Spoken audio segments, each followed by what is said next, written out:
Good morning, everybody. We're just about ready to begin. Just a quick reminder, the audience microphones and video cameras have been muted to help with bandwidth. We do want your questions today, though, as always. So if you're watching in Facebook, if you would please post your comments or your questions. And if you're watching in Zoom, feel free to enter your questions in the Q&A area, or if you can't find Q&A, chat will work too. Afterwards, you'll be able to access a video recording of today's meeting on our upcoming events page. You can use the YouTube button or the Facebook button, and you'll be able to see a recording there. So at this time, I'd like to turn the meeting over to Jane Sproul, our president. Thank you. Welcome to the November membership meeting. My name is Jane Sproul, and I'm the president for the League of Women Voters, Pensacola Bay Area. The League of Women Voters is a nonpartisan political organization, which means we don't support or oppose candidates or parties. In an election year such as 2020 has been, we get a chance to make change, not just with our vote, but through our diligence and dedication to educate other voters and to assist in the actual voting process. Please take a moment and read the newest voter newsletter that arrived, I think, this last week. The list of our election efforts, I call it, is impressive and amazing. I say thank you to the voters and to the League. It was intensive and exhausting, but so important to stay involved and be the change that you support. Most of all, I would say, join me in a round of applause to celebrate this beautiful process and to celebrate democracy. Yay! Good feeling after all of this was done. Just because the election's over doesn't mean that this group of Energizer bunnies slows down. I will mention a couple of things we've got going this month. But I want to again refer you to the voter to update your calendar for all of our upcoming events. There are League members who are involved now organizing and preparing to sit down with and interview the new and returning state representatives and senator for districts 1, 2, and 3. They'll ask them about their position on priority issues for the next legislative system. The project is statewide and provides necessary information to lobbyists and to voters. This year, we're doing something a little bit different. We have included high school and college students and they will participate in the interviews as an observer only. And it will be interesting to hear their perspectives of a young voter. I want to also remind you or let you know about our holiday Zoom party. We will celebrate this holiday season in the most unique way. We're going to Zoom it. You can RSVP by responding to the email that just went out for registration, just like you do for these meetings today. But this is a little different. Here's your homework, or in other words, what to do before the party. Get your costume, a hat, or an ugly Christmas sweater ready for the party attire. Also, be ready to help us with this fundraiser portion of the party. We're trying to raise money to cover the cost of publishing the Guide to Elected Officials. That little brochure and publication is well known in our communities. An online auction will take place during the party, but we need your donations now. Gift cards to a restaurant, treasured items that need a new home, especially anything that might be League of Women Voters memorabilia. Snap a photo of your donation and send it in. Auctions are always fun, so come ready to bid and help us to continue providing this important brochure and publication to the public. We will also include plenty of holiday music. In fact, you might want to start warming up your vocal cords because we'll do a few sing-alongs. So mark your calendar, Sunday, December 6th from 2 to 4 p.m. and you'll Zoom in for a holiday meeting. At this time, I want to ask Enid Siskin to introduce our speaker. Enid's one of our board members, and I'll turn it over to you. Thanks, Jane. I'm Enid Siskin. I'm the chair of the Natural Resource Committee, but today I'm introducing Dr. C, and I am very pleased to do so since I was one of her instructors in her Master of Public Health program at University of West Florida. Dr. Siebenaler is a graduate of the University of Wisconsin Medical School, and as I said, she earned her MPH at UWF, where I was one of her instructors. She's a retired board-certified family with 20 years of practice experience in the U.S. Navy Medical Corps and private group practice in Cincinnati, Ohio. She was also medical director with 15 years of experience in the design and management of epidemiology research studies for several global contract research organizations before retiring in 2017. This is a very important topic today. If any of you are routinely on Facebook, you will see the amount of misinformation going around about the pandemic and public health in general is absolutely appalling. This is absolutely unbelievable when you read what people say about such helpful, common sense public health measures such as masking and distancing.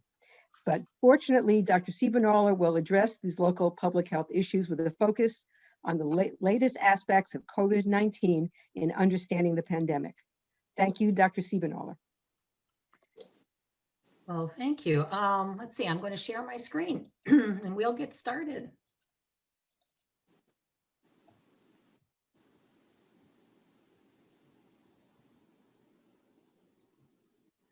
Hopefully you can all see the screen. Nod, please, if you can see it.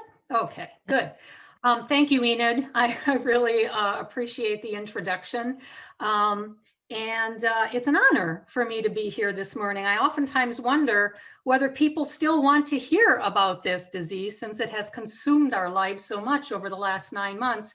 But people really do. And I find that I still want to talk about it just because it does change literally on a daily basis. So let's go ahead and get started. I am going to talk primarily about what we've learned in the past 9 months. I want to talk about what we've learned about deaths and survivors, the infectiousness factors, the statistics here in Florida and the Panhandle, and spend a pretty good deal of time on the therapeutic and vaccine pipeline that we're seeing so much of in the news, and of course leave plenty of time for questions and answers. Well, have we learned anything really? Because you look at this curve and you would think we haven't learned a thing. This is the roller coaster ride we've been on since February to March. And you can see that, the first curve was driven by the coastal areas in the country. The next curve was driven by the Sunbelt area, of which Florida was very much a part of this curve. We came down a little bit, never back down to baseline. And of course, here we are on this steep rise nationally, being driven a lot by the Midwest and the Upper Plains, but it is affecting now the entire country. And it is not expected to peak until January. So we still have a long way to go to see the apex of that curve. But I want to concentrate on some hopeful things, some helpful things. And it is true that the death rate in this disease is decreasing. When you look back at this chart, which was published earlier on in the pandemic, we were concerned when we first saw information coming out of China and into Europe, because the novel new coronavirus is a member of the same family of coronavirus that MERS is and SARS is. And those are scary diseases with 35% and almost 10% case fatality rates. So we were quite nervous about that. Come the late spring and summer, we were around 3.4% case fatality, and that's the number of people who die when they're diagnosed with the disease. Currently, we are down at 2.1% nationally, so we are coming down.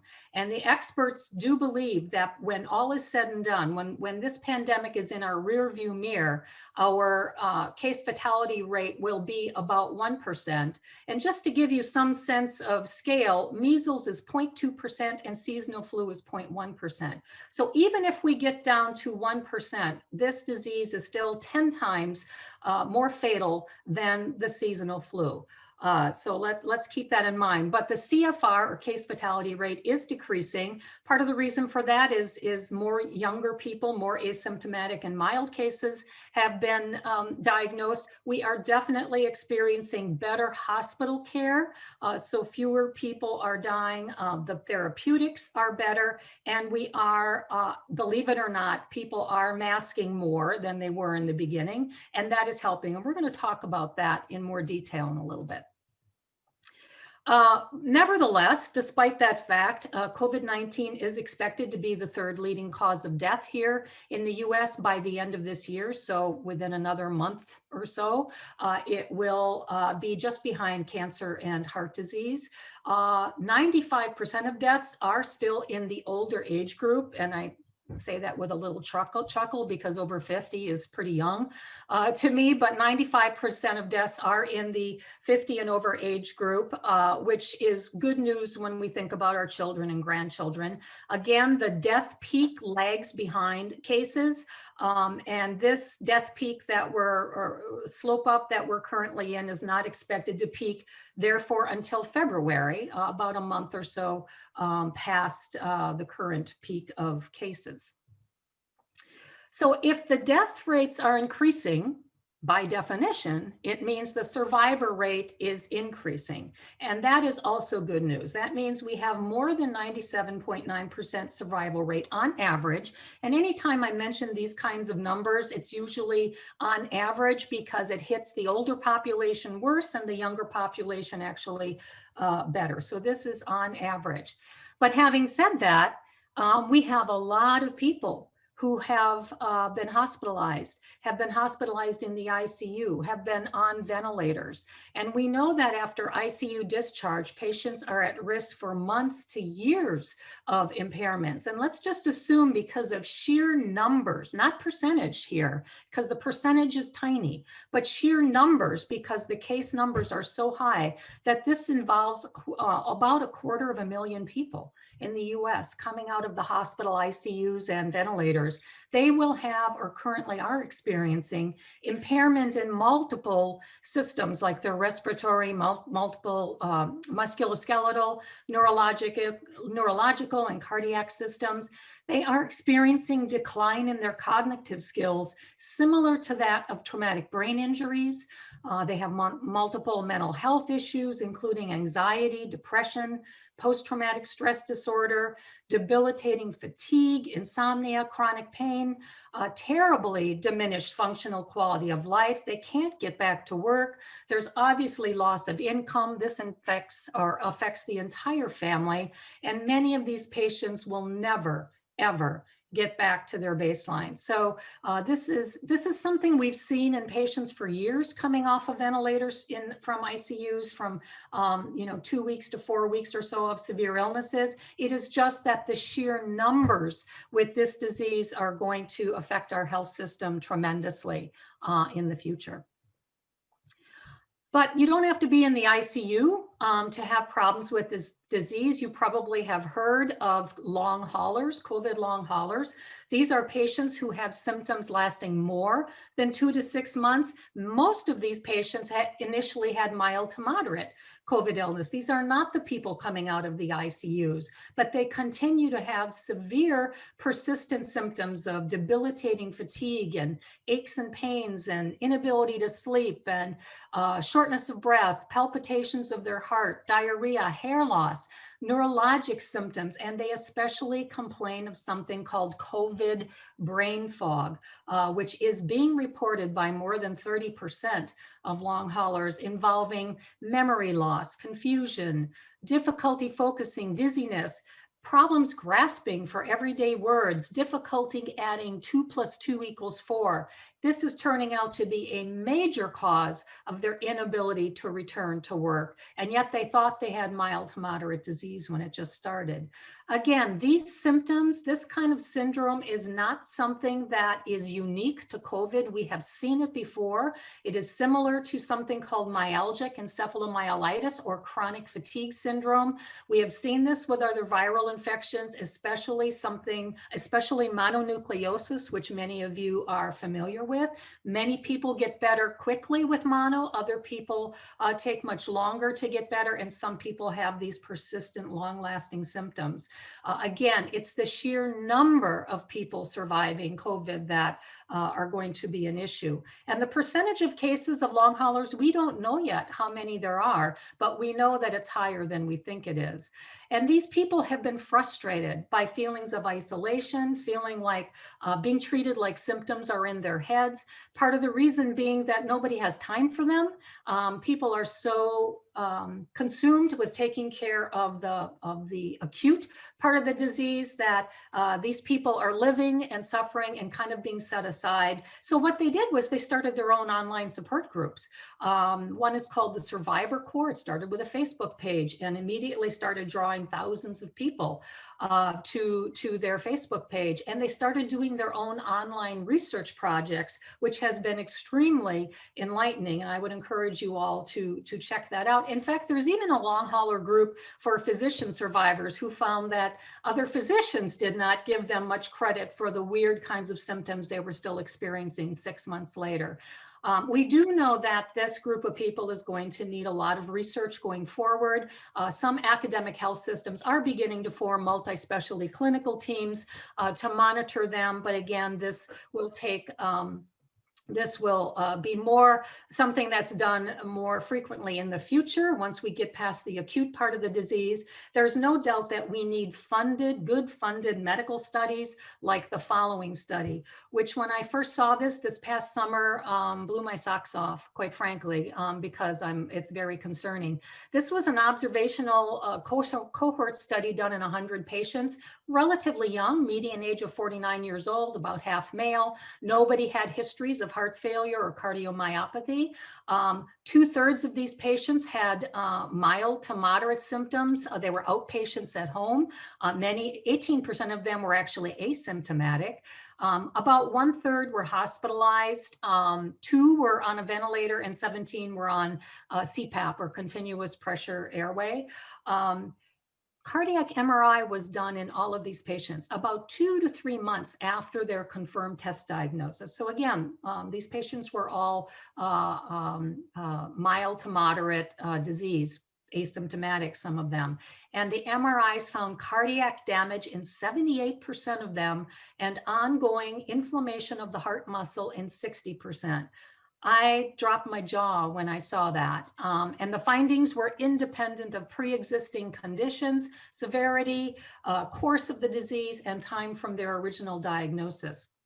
Now, multiple healthy college athletes have been diagnosed with COVID myocarditis. And in fact, it was the impetus for shutting down the football season early on in some of the major football conferences. But unfortunately, I think money took over and they tried to start the football season back up again, still having some problems. We do think that these patients with 3 to 6 months of rest will recover, but some may have permanent scarring with cardiac sequela. We don't know. We just have to follow them along. What I do know is this: if you or loved ones have had COVID-19 diagnosis, I would encourage you to get a cardiac follow-up. It doesn't mean you need a cardiac MRI. I'm not saying that. I'm just saying make sure that you talk to your doctor about how to make sure that you don't have any cardiac damage, even if you had mild symptoms, even if you were asymptomatic at diagnosis. Just get it checked out. All right, what have we seen about infectiousness factors that's new and different? Well, we are filling in knowledge gaps. We knew early on about the long incubation period before symptom development, up to 14 days. Clearly, that plays a role in infectiousness. In late spring, we started realizing that this disease had a high percentage of infections, about 40% that are asymptomatic or pre-symptomatic at diagnosis.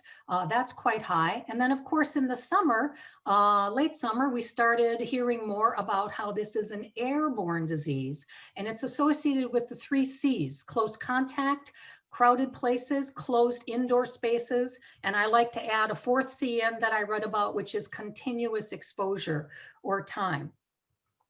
Well, researchers started saying, well, why are there so many asymptomatic cases, and what protects these people from severe disease, which is a great question. A surprising blood bank study was done this past summer in California, where they found that when they looked at blood bank donors from 2015 to 2018, so years before COVID hit our shores, they were using these samples because they wanted them to be control samples for real infected cases. But they found that in 40 to 60% of these old blood samples, T cells, the immune cells, recognized the COVID virus and jumped into an immune fighter response. That led these researchers to say, well, how could this be possible? I mean, this is a brand new virus. How can you have these old blood samples recognizing a brand new virus? And is there partial immunity from some unknown reason that would explain this? So they started looking at this. They started saying, is there cross protection from prior encounters with other coronaviruses? Remember that the common cold virus is also a coronavirus, not just SARS and MERS. Is there cross protection from other vaccines? Now, again, this is a phenomenon that we have actually seen for decades with other diseases. For example, influenza is reduced in those who receive typhoid vaccine. Deaths from unrelated infectious diseases are reduced in children who receive the mumps, measles, and rubella vaccine. Well, in Mayo Clinic, an observational study was done this year that found people who received a recent pneumonia vaccine had a 28% reduction in COVID-19 risk, and those who received polio vaccines had a 43% reduction in COVID risk. And there are numerous other examples of this kind of cross protection. All I know is that it possibly may even be one more reason why we all, adults, should go out and get our flu and pneumonia vaccines this year if we haven't gotten them. Just a little plug there for the flu and pneumonia shots. But it also lets us think, are these theories partially to explain why children and young adults are less likely to transmit or get seriously ill with COVID-19? Literally over the last couple of days, I have just been reading about more and more studies that are beginning to think that is part of the reason why. Well, do masks protect the wearer? Researchers noticed that in settings with highest percentage of asymptomatic cases, people were wearing masks. A few examples: on an Argentine cruise ship, masks were given to all passengers and crew, and of the 58% infected, 81% of them were asymptomatic. San Francisco is a city that has had a high percentage of people who wear masks. And while cases went up, there have been more asymptomatic people, and the death rate had remained relatively flat. Now, this is prior to the current national increase that we're seeing. A fish processing plant in Oregon issued masks to all their workers. And while 33% of workers tested positive for COVID, 95% of them were asymptomatic. A study in hamsters was done. Can't do it in people, unethical in people. When COVID air was filtered into cages where the hamsters wore and did not wear masks, they were less likely to become infected when wearing masks. And if they got infected, they had milder disease. So this really gives us pause to think about more reasons why masks should be worn. And in fact, the CDC just this week, just a couple days ago, recently confirmed that masks do help to protect the wearers. And I do think that this kind of information points to the fact it may not protect you 100% from getting the virus, but that decreased viral burden, that decreased burden of the virus getting into your respiratory system may actually help you have milder disease, maybe even asymptomatic disease. All right, What about changes in Florida and Northwest Florida rates of disease over this period of time? These are the current trends in daily cases and hospitalization curves in Florida. It starts around July. And it takes us, we had dipped down nicely in Florida, but around October 10th, we started to see this slope start to go up again. And hospitalizations started to go up about 2.5 weeks later. So you start to see the slope there. And that is typically what we see. Hospitalizations do lag diagnoses. And the deaths, of course, lag even further, but looks like we're in the beginning of starting to see a slope up in the death curves as well, about 1 month after starting the increase in cases. I want to mention a little bit about test percent positivity because it has traditionally been one of the best ways to determine spread in the community and whether enough testing is being done. It's a pretty simple concept of taking the daily number of positive people divided by the daily number of all tested people. And the goal is to be less than 5% for 14 days, at least 14 days. We've rarely got to that. Florida's almost never been at that. And there are very few places that have been able to attain that goal. But one of the reasons I'm bringing this up in particular is because not many states use the very same methodology to calculate percent positivity. So it turns out not to be a standardized calculation.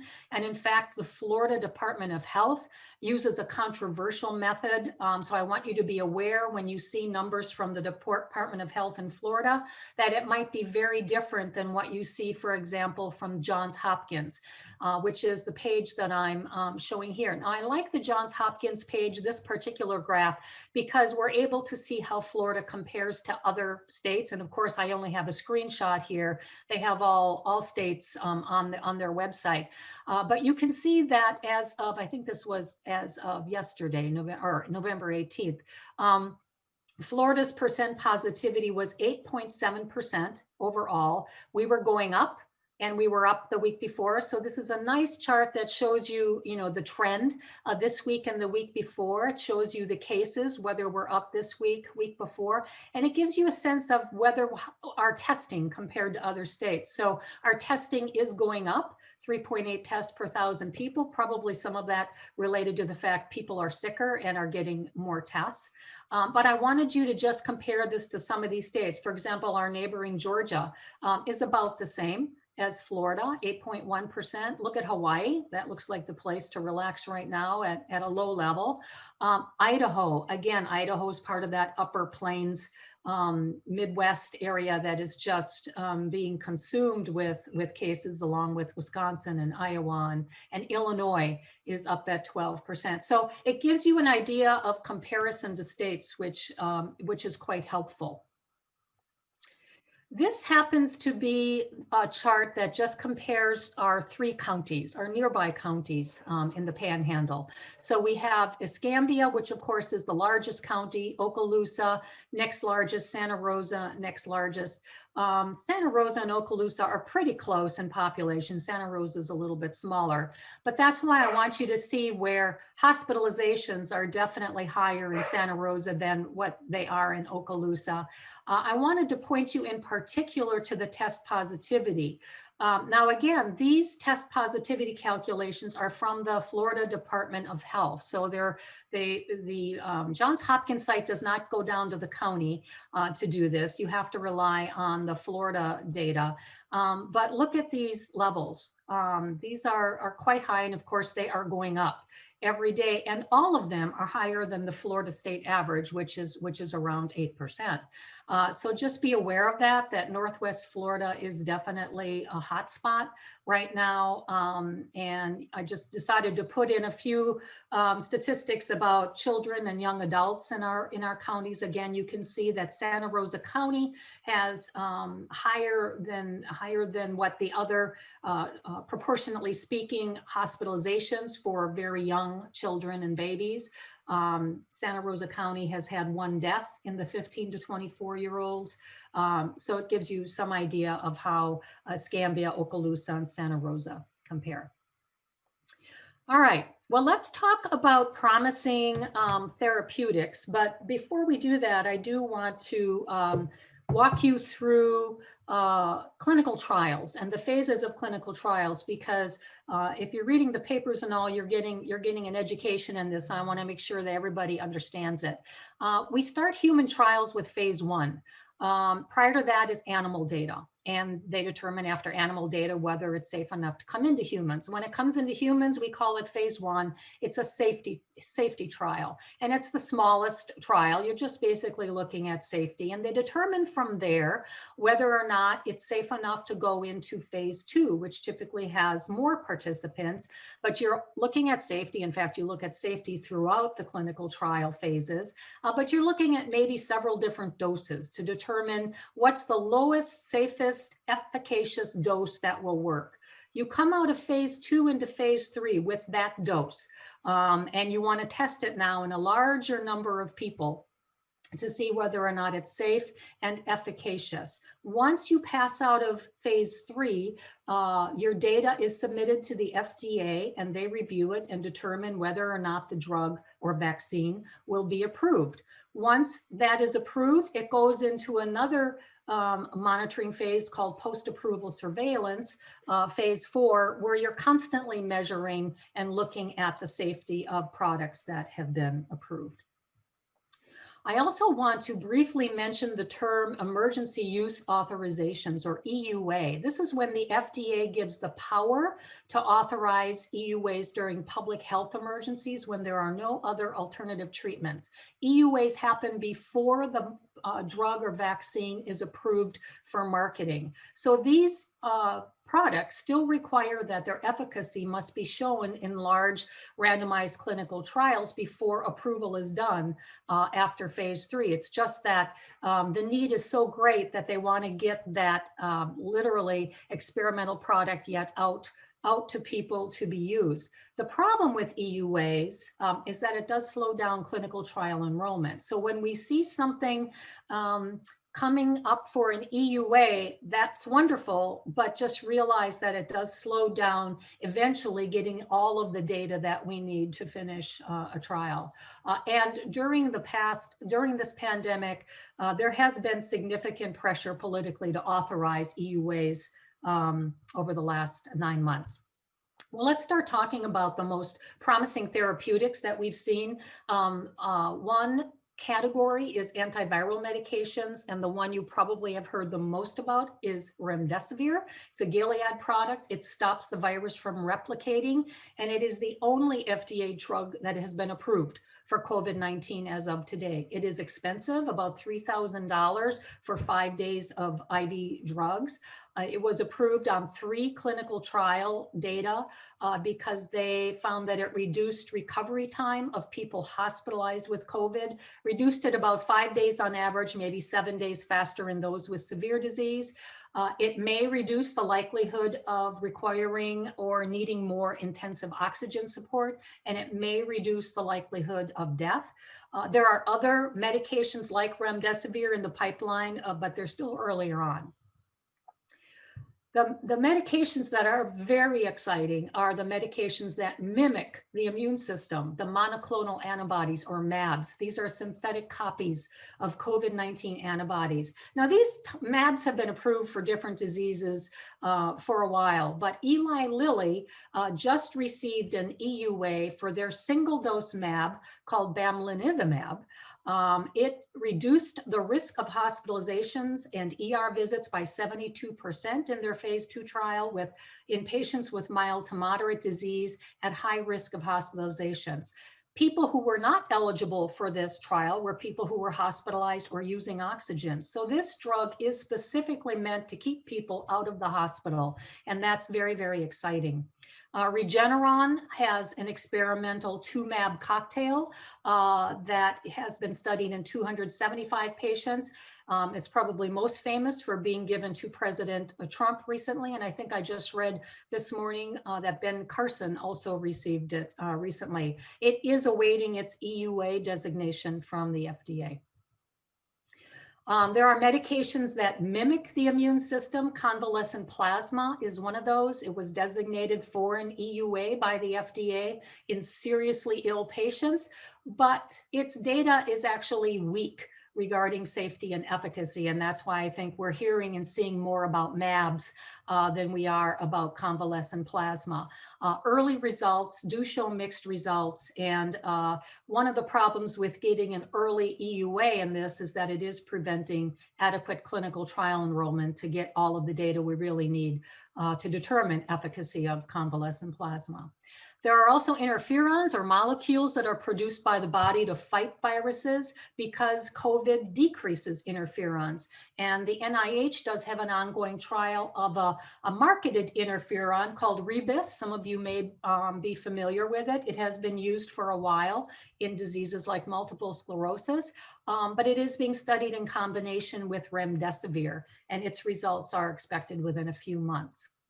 There are medications that quiet the hyperactive immune system. You may remember reading about cytokine storm in patients, severely ill patients, and how fatal that whole process is. Well, dexamethasone is a cheap steroid that's been around forever to treat asthma, allergies, and inflammation, and it was shown to reduce deaths by 1/5 in COVID-19 patients on oxygen and by 1/3 in ventilator patients. So it's a powerful medication. Cytokine inhibitors do help to diminish the cytokine storm. It's in clinical trials currently, and blood filtration systems filter cytokines from the blood. These devices, again, did receive EUA earlier on, but experts now recommend they probably should be limited to clinical trials because they have some concerns about safety as these have been used. All right, let's talk about the vaccines, which you are hearing a lot about over the last couple weeks. The vaccines that are coming out of the gate first are the messenger RNA genetic or nucleic acid vaccines. These inject the viral genes, forcing our body to develop COVID-19 spike proteins. Those little spikes you see on the COVID virus in graphics, I actually had it in my first slide when I started. Those little spikes are the spike proteins of the COVID virus. And when you inject the RNA, it creates a primary immune response in our own memory cells. All right, so it kind of activates the memory cells and they sit there. They just sit there and they wait. They wait to have a secondary response when faced with the real deal, the real COVID virus, and then they go into rapid response and strong response. Now, it's important to mention that these types of vaccines have never been used before to treat, to prevent infection. So this is a brand new methodology that is being rolled out. Of course, the one you've heard the most about is the Pfizer-BioNTech vaccine that had 43,000 participants. They literally just completed their trial and reported out 95% efficacy, which is amazing, without serious adverse events. You might get a sore arm and maybe fever for a day, much the same as you get from other vaccines like pneumonia and flu shot. It is a 2-dose vaccine separated by 3 weeks. It does have an issue of requiring ultra cold -94-degree freezer storage. That poses a problem for supply logistics and getting it out to places that have that kind of freezer storage. They are studying children older than 16 in the trials, but they are starting new trials for younger children. They do expect 50 million doses to be available by the end of the year and 1.3 billion doses in 2021. They were not part of Operation Warp Speed for vaccine development, but they are taking federal dollars and are part of Operation Warp Speed for distribution, which makes sense given how difficult this is to distribute. And they literally just yesterday applied for their EUA. Moderna is the other one you've heard about. They were in 30,000 volunteers at 89 US sites. They also have announced a 95% efficacy, no real significant adverse events. They expect to complete their trial within a week or so, and they will then also ask for FDA EUA. There are another 2-dose vaccines separated by 4 weeks, not 3 weeks. The good news for them is they don't require such arduous freezer storage, and they can last in the refrigerator for 30 days. So they might have a much easier time getting out to the hinterlands when it comes to vaccinating people. They were a part of Operation Warp Speed for development, and they received a $1 billion funding for that. Another type of vaccine that you have not heard as much about, but you're going to hear more about this within the next month, are the viral vector vaccines. These are vaccines where instead of directly injecting nucleic acid or RNA, they use another virus to deliver the coronavirus genes. And then everything is the same. Basically, you're tickling the memory cells that then sit there and wait to fight against the actual virus itself. AstraZeneca and the University of Oxford have a 2-dose vaccine that you're given 1 month apart. We can expect their results next month, maybe earlier. Everything is coming up earlier, going faster right now just because of all the cases out there. So the more cases we see, the faster these trials can wrap up. The good news about this vaccine is it requires normal refrigeration, as does the J&J Beth Israel Deaconess Medical Center vaccine. Same thing, it's a viral vector vaccine, but it's only a single dose, which definitely has an advantage. It is the largest trial out of all the vaccine trials of 60,000 participants. Again, their results are expected by the end of December. And again, normal refrigeration. So I think it's very possible that when it comes for you and me getting a vaccine out there, it might very well be one of these guys that we get as opposed to the messenger RNA, if only because the messenger RNA is going out first to first responders, healthcare personnel, nursing homes, and those who are 65 and older and pre-existing conditions may wind up seeing the viral vector that come out of the gate in another month or so. We'll have to see. That's just my guess. Just to complete the story about vaccines, we're not seeing this really a lot in the news, but there are a few other types. There's protein-based recombinant vaccines. This is where you inject the viral proteins, not genetic material, to invoke the immune response. We've done this before with shingles and hepatitis B vaccines. There's an American company called Novavax that is the leading manufacturer of this type. They also expect to finish this year and have FDA approval by early next year. And then finally, there are the whole virus vaccines where you inject a weakened live or inactivated version of the virus. This is what we're typically used to with vaccines: flu shots, chickenpox, mumps, measles, rubella. These are all your whole virus vaccines. These are being developed in China and India, have been approved in some of those places already, but they do expect to distribute to the US next year as well. So we will have multiple different types of vaccines coming to us over the next 6 months, I would say. So in summary, we have really learned a lot. We still have a long ways to go, but we do know that basic public health behavior practices, literally washing your hands, wearing masks, social distancing, avoiding the airborne problems, are still the best way to prevent illness and severity of illness. Hospital care has definitely improved. And remember that we are all really tired of this virus, but it is not tired of us. And I urge you to please be careful during the holidays. I really worry about the holidays and what we're going to see after people start toasting the end of 2020, because it's just not the time to do that just yet. But there is light at the end of the tunnel. Most of us can expect vaccine availability by March to April if distribution goes as planned, and that's something we have to keep hoping goes as planned. But I do want to say there is going to be no on and off switch for the end of this crisis.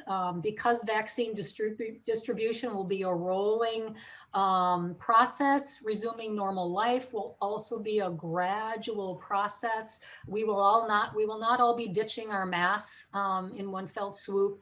It will be gradual, and we'll know it when we see it, I guess, as to when we are back to normal, but we are getting there.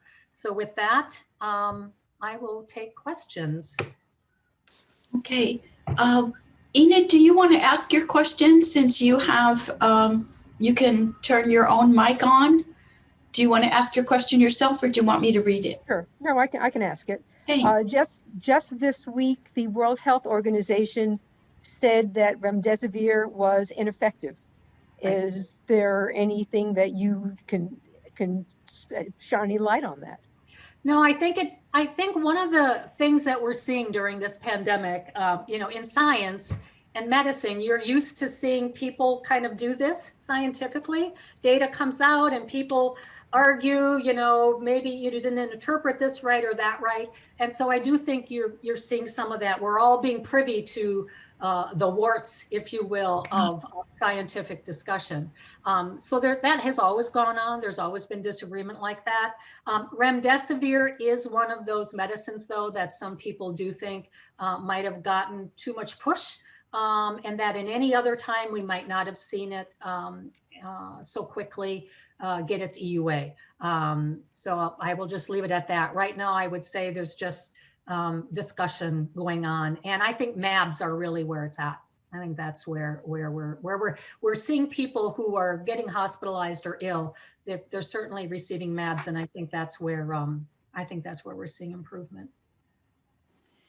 And we don't really have other questions from the audience, but Jean, you said you had one via email last evening. Do you want to address that one in any way? Well, the question was wondering why the United States, with 4% of the world's population, has about 20% of all the COVID cases. Why are we so disproportionately high? And what is different about our country that causes this? And is there a way to combat lack of concern for the welfare of others? I think one of the problems is our country is very different than other countries. I mean, it's become very clear that other countries have a much easier time putting on restrictions, public health restrictions. And as a public health person, I approve of that, but apparently in our country, we have significant number of people who balk at that and fight it. And I think that's been part of the problem. We weren't able to have the kind of restrictive measures enforced long enough to see improvements. And so if you remember the curve I showed, we never got back down to normal, right? Where we were kind of always doing this kind of thing. And so when you start at a higher rate, you just continue to go up and continue to see higher numbers. There's also just been too much politicization of public health. I mean, there just has been too much politicization. And to have masking be as political as it is just crazy to me. It's just a simple mask that will protect you and protect other people. And we've just had way too much airtime on why people, and even yesterday, even today, I've been reading about people continuing to try to push the fallacy that masks really don't help. And it's unbelievable to me that we're still fighting this fight. And I think part of the problem is people live in an all or nothing world. As I said earlier in the talk, it may very well be that you're not completely protected if you wear a mask from getting the disease, but you may very well get milder disease. Well, a lot of times these studies that the anti-mask people glom onto say, well, there you go. You people still get disease. Instead of looking at everything and realizing it is somewhere in the middle, that we actually can protect ourselves from getting serious disease, even if we get the disease itself. So there's just too much black and white, and people don't like living in the gray zone, apparently. Yeah. And real life is more gray zone than anything else. Okay, so now we do have some questions from the audience. So I'll read you the first one. It says, can you speak more about social distancing? If you come close to an unmasked person in the grocery store, might you become infected? The answer is possibly. Again, you stand less of a chance based upon data if you're wearing your own mask. That's why I think, you know, people have spent so much time, including me, being angry at people who aren't wearing their masks when I go into the grocery store. And, you know, I do think they're idiots, but if you wear your own mask, take solace in the fact that you are probably protecting yourself from them in some way. Might you get the disease? Yes, but you stand a better chance of not getting the disease than if you're not wearing your mask, and you might get a milder form of the disease if you're wearing your mask. As far as social distancing, the 6 feet, of course, is that's an arbitrary number. I mean, it's not really set in. 6 feet was chosen because of speaking, quietly speaking, quite frankly. That would be the distance you would have to be not to get somebody's droplets with quiet speaking. But we know, for example, that if you are yelling, if you are singing, if you are blowing a wind or instrument, I mean, if you're running, if you're breathing heavily in a gym class, all of the droplets go much further than 6 feet. So it's just it's just an estimated number for kind of close, just being around somebody. But when somebody is yelling, screaming, etc., I would be much further than 6 feet. I would try to be much further. So, and still be wearing your mask. Okay, good to know. And there are two questions that are kind of similar on the vaccines, but members want to know if we will still need yearly vaccines like we have with the yearly flu vaccines in order to keep that immunity.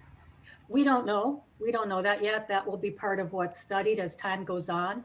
There are some experts who believe that these vaccines, especially the two that are coming out of the gate first, are what they call superhuman vaccines, meaning that they might actually protect us for a longer period of time than the natural disease does. And we see that with some vaccines currently. For example, the human papillomavirus is considered to, the vaccine is considered to protect people for a longer period of time than the natural disease does. So we don't know that yet. It's good to know that the virus is not mutating quickly. And so we do think that this is going to have longer lasting immunity rather than a yearly, like the flu does. Remember that the flu vaccine only protects about 40 to 60% of people. So the fact that these are currently 95%, we're certainly hoping that they last a long period of time. But we don't know. We'll have to keep studying it. Okay. And the next question wants you to please comment on herd immunity. Herd immunity, yes. So herd immunity is really a vaccine concept. And just for people who don't know what herd immunity is, think about an infected person being amongst uninfected people, a crowd of uninfected people, and the infected person stands a very, very high chance of pinging their infection into multiple people around them, who then stand the chance of pinging their infection to multiple people. So we think that herd immunity is when you give enough vaccine to a population that you have 60 to 70% with COVID is what we think. 60 to 70% of people, when they're immune to COVID, will protect, in general, the community out there that's not been given the vaccine, so that we keep the disease under control. The problem that we have right now is we are again dealing with unscientific theories of natural herd immunity, where you have people out there saying, well, if we just get everybody to get sick, and create this immunity in the community, then we'll reach natural herd immunity of 60 to 70%. And we don't have to worry about vaccines, or we can do this prior to vaccines coming on. Well, of course, the problem with that is you also have to kill a lot of people. I've read something where it's like natural herd immunity is equal to genocide, essentially, because you have to kill so many people to reach that 60 to 70% immunity naturally. That is nonsense. Really, I mean, the vaccine is going to be the way that gets us out of this. And just for comparison, we have what, 250,000 people currently in our country who have died. 11 million, we're moving on to 12 million or so who've been infected.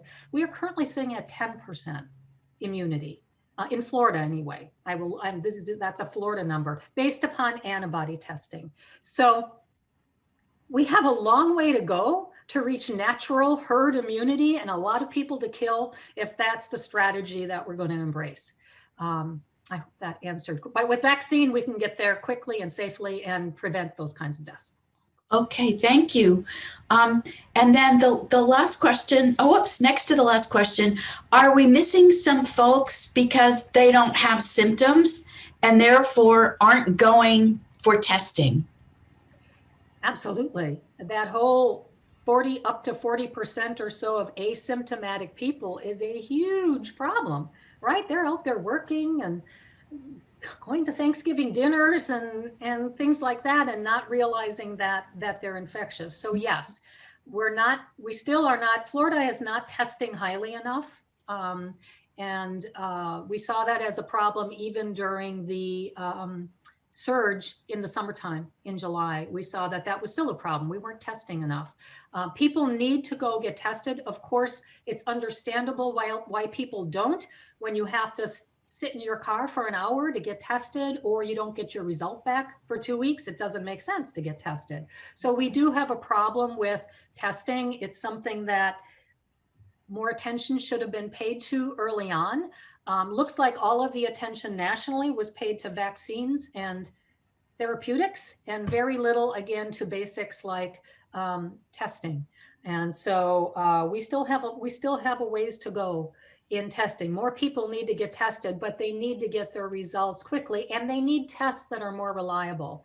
The PCR tests, which are the viral tests, the PC ones you get, the thing up your nose deep, that's kind of our gold standard right now, but it's not the greatest test, but it's the best that we have because it, again, detects the viral genes. The problem is it takes at least a couple days to get back when everything is running well. What we really need is rapid testing, and we do have rapid testing, but it doesn't use the PCR technology. It uses antigen testing, and there's more false negatives and false positives with that. So we can't rely on it as well. And I think was part of the problem with the White House this summer. They were relying a lot on rapid testing, right? Just kind of rapid testing everybody. And if you got a negative, you were good to go. And they got caught with their pants down, literally, with all the cases that came out during that Rose Garden ceremony. So rapid testing is still a work in progress. What we really need is rapid PCR testing. Now, having said that, there is that. I don't know why we're not seeing more of it. I have no answers to why. But for example, I think it was August, a saliva PCR test was approved by the FDA. And there was great hope that was going to be a game changer for testing, because it does not rely on complicated supply logistics. You don't have to have their special Q-tip swab. You didn't have to have specialized personnel running the test. It literally was, you could set it up anywhere with Q-tips from Publix and run this saliva, and it's a saliva test. But I don't know why we are not seeing more of that, but that is a saliva PCR test. And if we start seeing it in the community, that would be very nice. I know that the FDA just approved some at-home tests, I believe. It was just this past week. Again, I'm not sure. I think it might still be antigen tests. I don't know that it's PCR, but we need better, higher quality, faster tests that people have access to even in their homes, that we can stock up on and have these tests done and do them quickly. We're not there yet. We should be, but we're not. Okay, and then another question, will we have a choice of which vaccine we get when one is offered to us? Well, I think that depends upon when you decide to get it.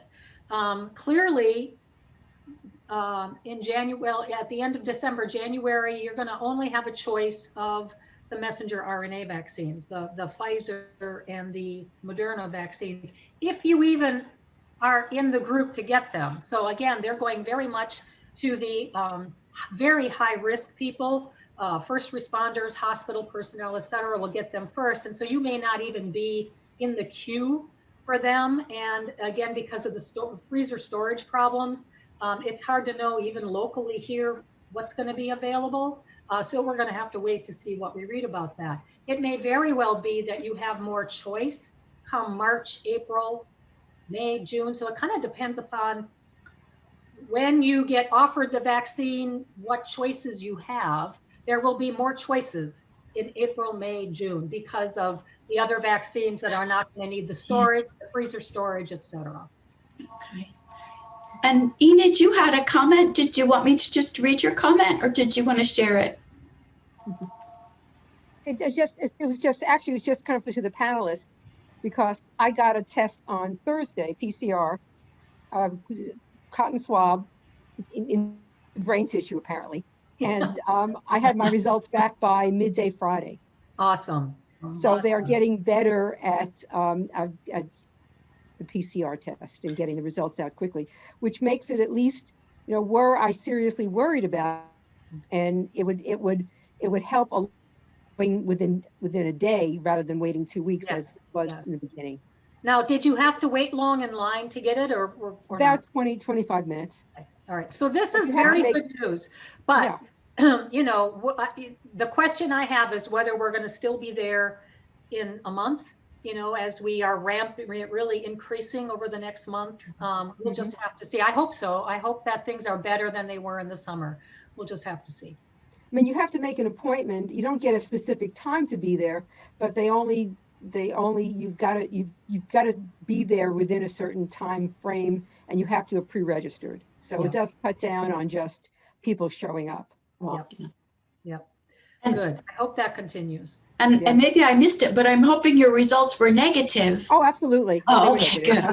I'm so relieved. I'm so relieved. Yeah, I figured the perfect end to the perfect week would have been a positive COVID test. Oh my God. You have enough on your plate right now. Okay, Jean, there's just another couple of questions.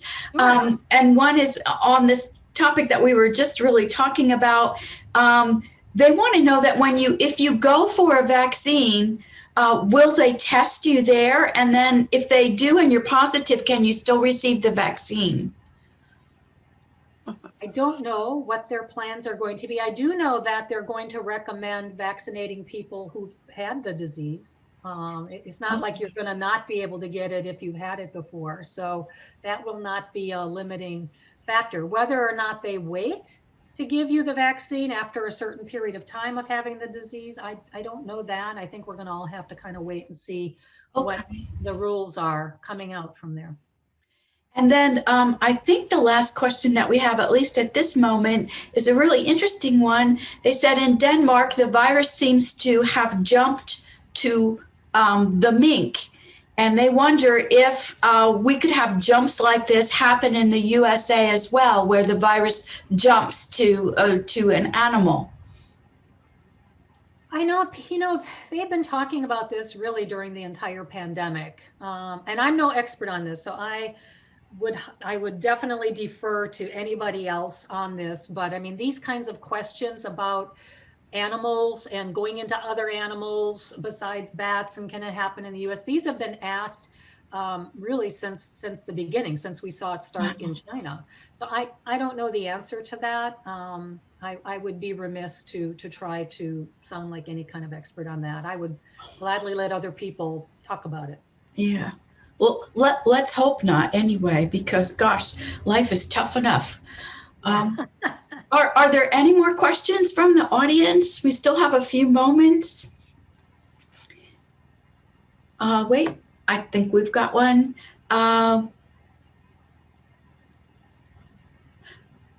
Okay, so once the vaccine is received, I don't know if oh no, here it is. Will doctors administer the vaccine or just pharmacies, do you think? I think, again, it depends upon where you get it. I don't know that we will see, for example, the messenger RNA vaccine in pharmacies, because they don't typically have that ultra cold storage minus 94 degree Fahrenheit freezer. So you're going to probably have to go to a larger hospital system for that kind of vaccine. That's why I think, when it comes to CVS and Walgreens, it may very well be the viral vector vaccines that we see there, as opposed to the messenger RNA. Gosh. Well, we're getting several comments that this was great and telling you thank you, Jean. And I'd just like to add my voice to those comments. This was wonderful. And I have a sister who's at high risk, so I'm going to make sure that she gets a copy of this video when I post it in YouTube so she can watch it. She'll really be interested in a lot of things that you had to say.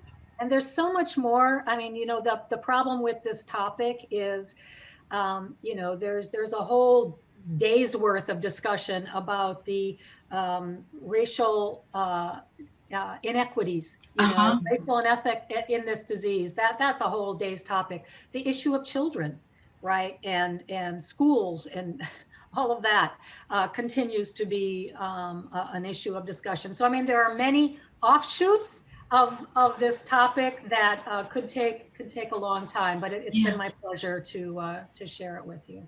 Okay, thank you so much. Jane, I'm going to turn it back over to you. Thank you. Thank you, Dr. Siebenaler. What an excellent presentation. And I'm happy to hear it will be available, is it right, Mary Louise, on Facebook? On Facebook and on our YouTube channel. Okay, great. So that others who are interested will have a chance to know. Thank you so much for giving us your time. And obviously it took, I can't imagine how much time to put together all of the data, but it's really important. And it's very hopeful, very hopeful. Yes, we're seeing light. We are seeing light. Yeah, that's great. Join us next month for the meeting. Next month, we'll be talking about history of local events and times in Pensacola. And Dr. Tom Gardner is going to come and be the speaker for that presentation. Right, that's in January. Right. Anyway, see you at the Zoom holiday party, hopefully, and look forward to it. Okay. All right. Well, if there's nobody has any more comments, I'll go ahead and end the meeting for all of us. And again, thanks to everybody. Enid, I'm glad you're doing well. And Jane, it was good to see you. Thanks. All right. Bye. Bye. Thank you. Bye now.